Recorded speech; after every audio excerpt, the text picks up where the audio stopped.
Assalamualaikum warahmatullahi wabarakatuh. Perkenalkan, saya Muhammad Ferdiansah dengan teman saya Helmina Kuroh dari kelompok 5 akan mempresentasikan tasrih pada masa ulama mujtahid dan pembangunan mazhab tahun 132 sampai 350 Hijriah. Bismillahirrahmanirrahim. Saya Helmina Puro akan menjelaskan materi mengenai kondisi sosial politik. Para imam mazhab seperti Imam Hanafi, Imam Maliki, Imam Syafi'i, dan Imam Ahmad bin Hambal masing-masing menawarkan karakteristik, metodologi, dan kaidah-kaidah berijtihad tersendiri yang menjadi pijakan dan landasan penetapan hukum. Meskipun sejarah mencatat bahwa mereka tidak bermaksud mendirikan mazhab-mazhab yang dinisbahkan pada mereka, namun melalui perjalanan yang cukup panjang, rumusan alternatif dan metodologi ijtihad mereka diyakini cukup representatif untuk menjadi panutan pada periode-periode berikutnya. Meskipun begitu, bukan berarti konsepsi ijtihad mereka sudah final, apalagi dalam tataran tertentu. Lahirnya mazhab-mazhab ternyata sangat dipengaruhi faktor sosial budaya, politik, dan kecenderungan masing-masing imam mazhab yang membentuk karakteristik. Teori dan formulasi yang berbeda-beda, meskipun sama-sama merujuk pada dua sumber transendental, yakni Al-Quran dan Sunnah. Mazhab Hanafi bercorak rasional misalnya, Maliki yang tradisional, Syafi'i yang moderat, serta Hambali yang fundamental. Bisa jadi bukan karena karakter, kepribadian, dan pola pikir masing-masing imam, tetapi lebih merupakan refleksi logis dari situasi kondisi sosiokultur masyarakat di mana hukum itu tumbuh dan berkembang. Selain perhatian Khulafa Bani Abbas terhadap perkembangan keilmuan yang begitu besar, ada beberapa faktor yang turut andil dalam menghantar proses tasyri' menuju puncak keemasannya. Di antaranya adalah, pertama, berkembangnya kajian-kajian ilmiah. Tepatnya pada masa Khalifah Al-Mansur mulai berkembang kajian-kajian filsafat, kedokteran, kimia, dan budaya. Perkembangan ini diiringi dengan pesatnya gerakan penerjemahan buku-buku Yunani dan Romawi. Kedua, berkembangnya kebebasan berpendapat. Perhatian yang besar Khalifah Bani Abbas terhadap ulama dan disiplin keahlian masing-masing tercermin dalam stimulasi yang diberikan untuk membangkitkan keberanian berijtihad. Pemerintah Daulah Abbasiyah misalnya tidak ikut campur dengan meletakkan peraturan yang mengikat kebebasan berpikir dan berpendapat dan tidak pula membatasi mazhab tertentu yang mengikat para hakim atau mufti. Mereka bebas menentukan, menetapkan, dan memutuskan hukum sesuai dengan sumber, metode, dan kaidah yang mereka yakini memiliki tingkat kevalidan tinggi. Kodifikasi hadis. Sampai pada masa Khulafaur Rasyidin, hadis juga belum ditulis secara khusus. Bukan karena khawatir tercampur dengan ayat-ayat Al-Quran, tapi khawatir akan terjadi kebohongan atau pemalsuan hadis dan berpalingnya para sahabat dari Al-Quran kepada hadis.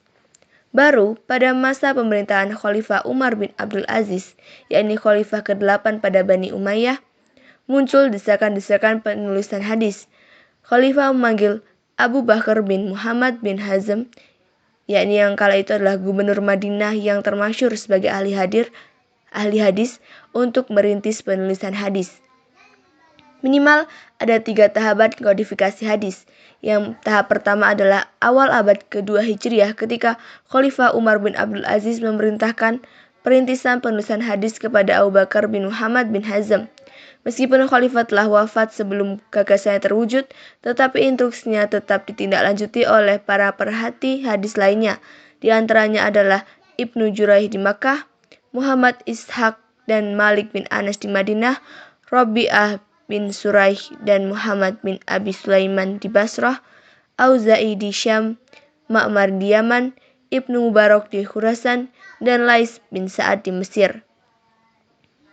Penulisan hadis pada periode ini telah dilakukan secara sistematis atau per bab, seperti bab sholat, bab jual beli, bab haji, dan lain-lain, sehingga memudahkan pembaca dalam merujuk hadis yang dimaksud. Hanya saja, penulisan hadis pada periode ini masih bercampur dengan fatwa sahabat, seperti karya monumental Imam Malik, yakni Al-Muwatta. Tahap kedua dimulai pada akhir abad kedua Hijriah. Metode penulisan hadis pada tahap ini berdasarkan sanad, di mana hadis ditulis berdasarkan sanad tertentu atau berdasarkan nama sahabat yang meriwayatkan hadis. Contoh, kompilasi hadis yang diriwayatkan Abu Hurairah, kompilasi hadis yang diriwayatkan Abu Bakar, kompilasi hadis yang diriwayatkan Aisyah, dan lain-lain. Penulisan hadis dengan metode ini memiliki nilai plus dalam menjamin orisinalitas hadis, karena mempermudah pengecekan perawi dan penelusuran apakah betul-betul hadis atau fatwa sahabat. Di antara penulis hadis yang menggunakan metode ini adalah Abdullah bin Musa, Naib bin Hamman, Ishaq bin Rohawai, dan Utsman bin Syaibah. Contoh hasil penulisan hadis pada periode ini adalah Musnad Ahmad bin Hambal. Tahap ketiga dimulai sekitar abad ketiga Hijriah hingga akhir abad keempat, di mana metode penulisan hadis pada periode ini sama dengan dua tahap sebelumnya. Hanya saja pada fase hadis telah terpisah dari fatwa sahabat. Pada tahap ketiga inilah kodifikasi hadis dikatakan benar-benar terwujud atau mendekati kesempurnaan, karena dalam penulisannya telah dipisahkan antara yang sahih dan yang dhaif. Karya agung hadis yang lahir pada periode ini adalah Kutub al-Sittah yang ditulis oleh Muhammad bin Ismail al-Bukhari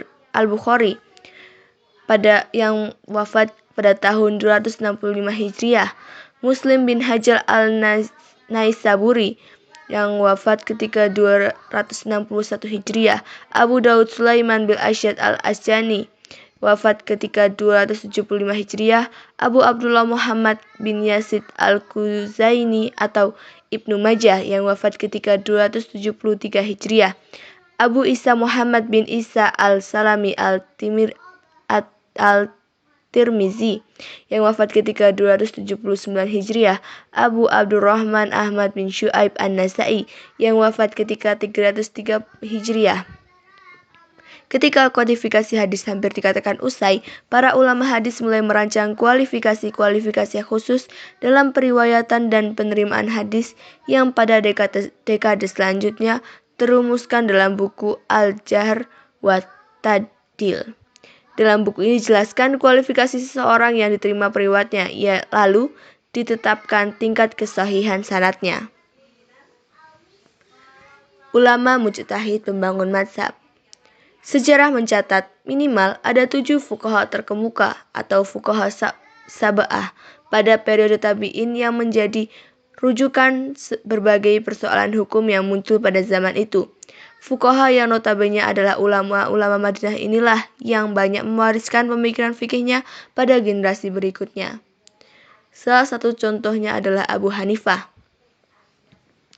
Beberapa contoh di antaranya adalah Abu Hanifah.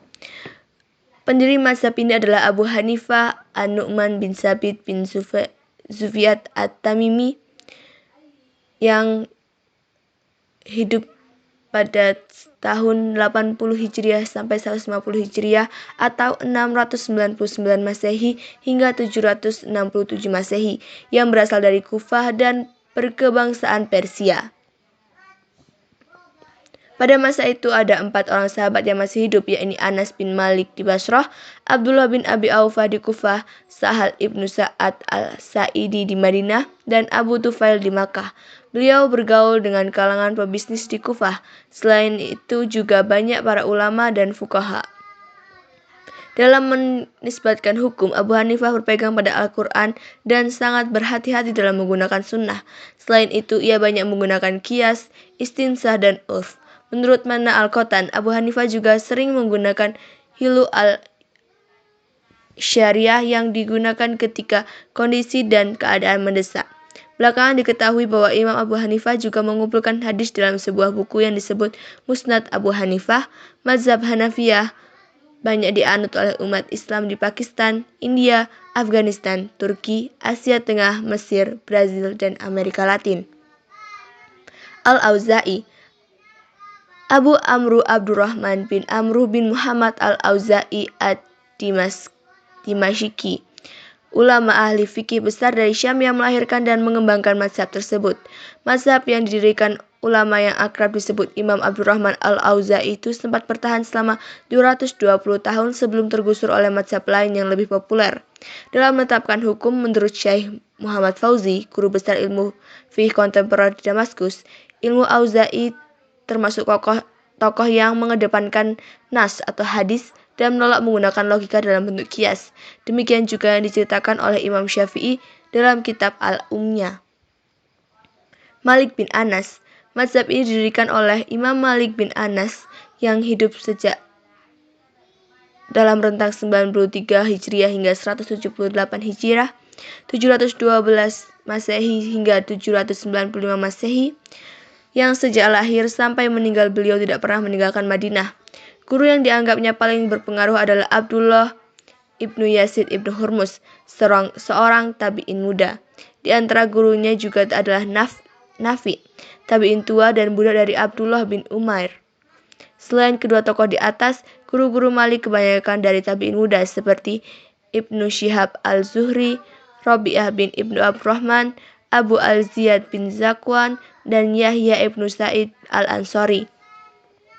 Karyanya di bidang hadis ini adalah kitab Al-Muwatta yang merupakan kitab hadis dan sekaligus fikih. Muwatta adalah kitab hadis yang pertama kali tulis dan sampai kepada kita.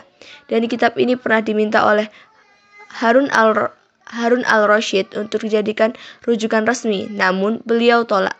Murid beliau sangat banyak, salah satunya adalah Imam Asy-Syafi'i.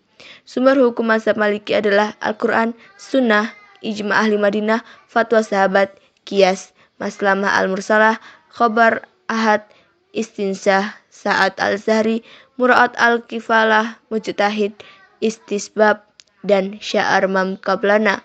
Mazhab Maliki tersebar di Maroko, Aljazair, Mesir, Tunisia, Sudan, Spanyol dulu, Kuwait, Qatar, dan Bahrain. Zaid bin Ali.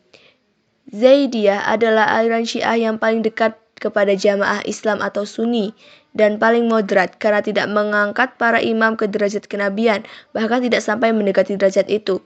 Namun mereka memandang para imam sebagai manusia yang paling utama setelah Nabi Muhammad. Mereka pun tidak mengkafirkan para sahabat, khususnya mereka yang dibayat Ali, dan mengakui kepemimpinan mereka.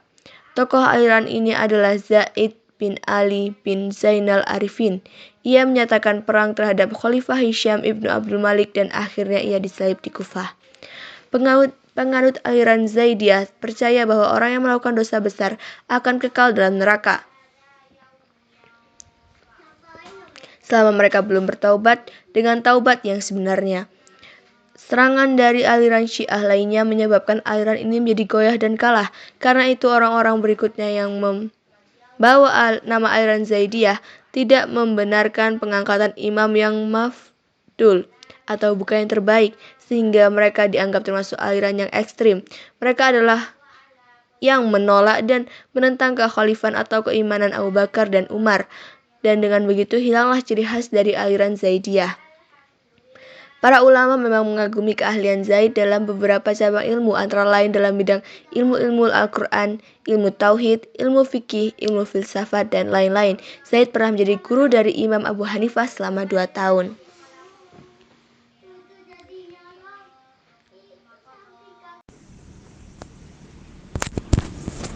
Sumber-sumber penetapan hukum pada fase ini.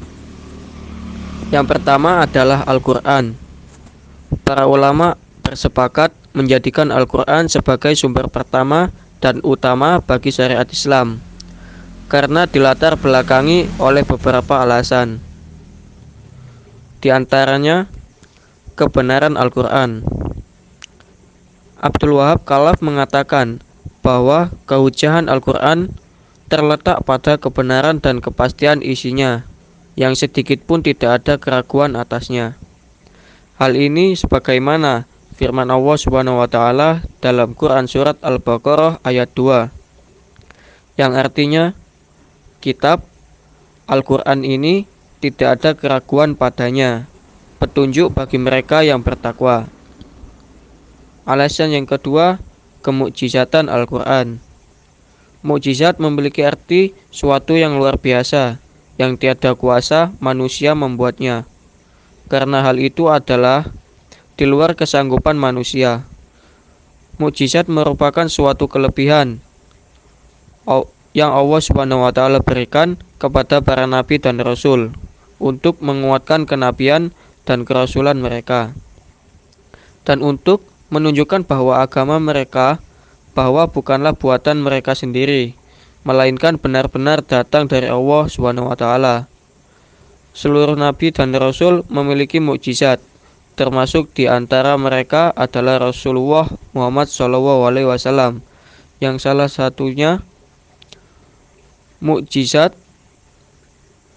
kitab suci Al-Quran. Sumber-sumber yang kedua yaitu sunnah dan hadis. Sebagai sumber ajaran Islam kedua setelah Al-Quran yaitu sunnah dan hadis, memiliki beberapa kedudukan penting dalam proses penetapan hukum atas sejumlah persoalan yang berkembang di tengah masyarakat. Dalam hal ini, setidaknya terdapat 3 posisi penting sunnah atau hadis.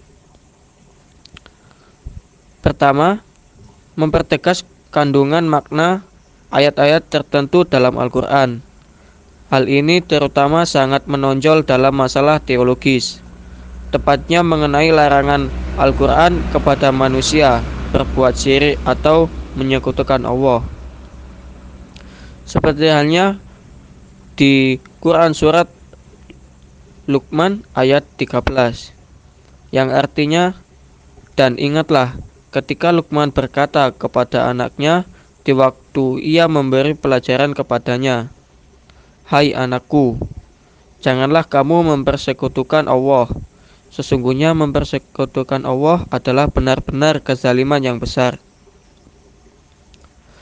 Yang kedua, memberi penjelasan secara rinci atas ketetapan hukum oleh ayat-ayat tertentu dalam Al-Quran. Di antaranya dijelaskan dalam perintah Al-Quran mengenai sholat yang bersifat umum. Artinya sesungguhnya sholat itu adalah kewajiban yang telah ditentukan Allah waktu bagi orang-orang yang beriman.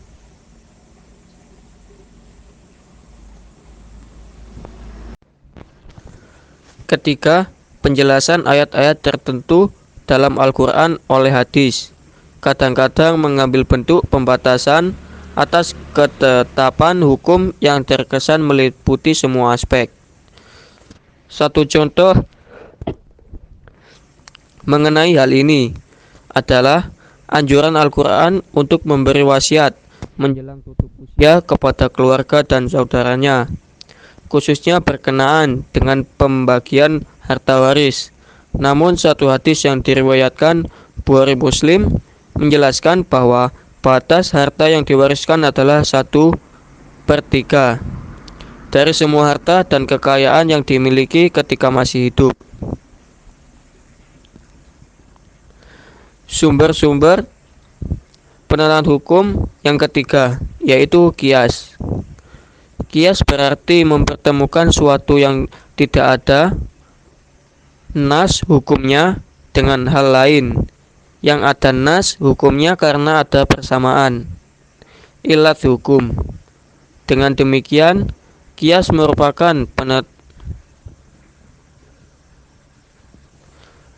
penerapan hukum analogis terhadap hukum sesuatu yang serupa karena prinsip persamaan. Ilat akan melahirkan hukum yang sama pula. Oleh karena itu, sebagaimana yang diungkapkan Abu Zahra, asas qiyas adalah menghubungkan dua masalah secara analogis berdasarkan persamaan sebab dan sifat yang membentuknya. Apabila pendekatan analogis itu menemukan titik persamaan antara sebab-sebab dan sifat-sifat, antara dua masalah tersebut, maka konsekuensinya harus sama pula hukum yang ditetapkan. Karakteristik fikih pada periode ini. Terdapat 14 mazhab besar yang memiliki beberapa pandangan berbeda mengenai suatu hukum fikih antara satu dengan yang lainnya. Karakteristik yang kedua, terdapatnya campur tangan politik atau keterlibatan pemerintah dalam mensukseskan suatu mazhab. Hal ini terlibat dari memudarnya hingga hilang beberapa mazhab yang disebabkan tidak adanya sokongan atau pihak dari pemerintah. Yang terakhir, tumbuh dan berkembang satu cabang baru dari ilmu fikih yang dikenal dengan nama al-jadal wal khilafah. Ilmu ini membina keterampilan mendebat dan membela aliran ilmiah dari lama-lama tertentu yang terkadang turun ke lapisan masyarakat bawah, diiringi dengan gejala kekerasan pemaksaan pendapat yang ada kalanya menjurus kepada gejala pembenturan fisik. Terima kasih. Cukup sekian penjelasan dari kami. Jika ada kurang lebihnya mohon maaf. Wassalamualaikum warahmatullahi wabarakatuh.